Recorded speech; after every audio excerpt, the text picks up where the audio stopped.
భారతదేశంలో సుమారుగా 2-3 కోట్ల ఇల్లీగల్ పీపుల్స్ ఉంటారని జాతీయ సర్వే అంచనాలు. అయితే వీరు గత 50 సంవత్సరాల నుంచి అక్రమంగా భారత్‌లోకి చొరబడి వివిధ ప్రాంతాల్లో నివసిస్తున్నారు. అయితే వీరికి కొందరు స్థానికుల అధికారుల సహాయం చేత Aadhaar card, pan card, ration card ఇవ్వడం జరిగింది.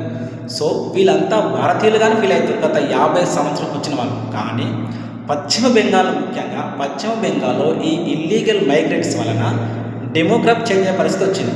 ముఖ్యంగా 2 జిల్లాలు మాల్డా, ముషిరాబాద్ ఈ 2 జిల్లాల్లో వారు 70% విస్తరించారు. అంటే అక్రమంగా వచ్చిన వారి యొక్క జనాభా పెరగడం వల్ల ఆ ప్రాంతం వాళ్ళ చేతిలో వెళ్ళిపోతుంది. సో ఈ విధంగా అక్రమ విదేశీదారులను పంపించాలని పశ్చిమ బెంగాల్ ప్రభుత్వం నిర్ణయించింది.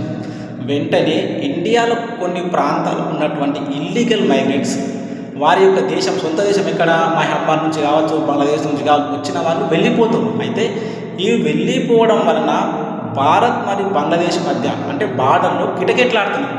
ఇన్ని లక్షల మంది, ఇన్ని వేల సమూహాలు ఒకేసారి భారత్ నుంచి వెళ్ళిపోయేసరికి భారతదేశం లాభమే. ఎందుకంటే మన భారతీయులు ట్యాక్స్ పేయర్స్ కట్టే డబ్బుతో వాళ్ళని ఎందుకు మనము పొంచి పోషించాలి?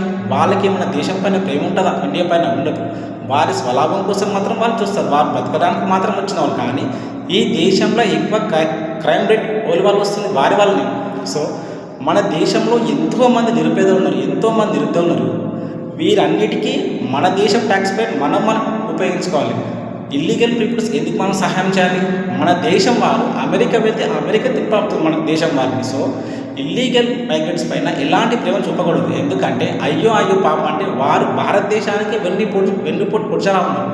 సో ఇప్పటికైనా అన్ని రాష్ట్రాలు ఉన్నటువంటి వారు ఇల్లీగల్ మైగ్రెంట్స్ని పరిశీలించి డిపోర్టేషన్ చేయాలి. ఇది మన భారతదేశ జాతీయ భద్రతకు చాలా ముఖ్యం.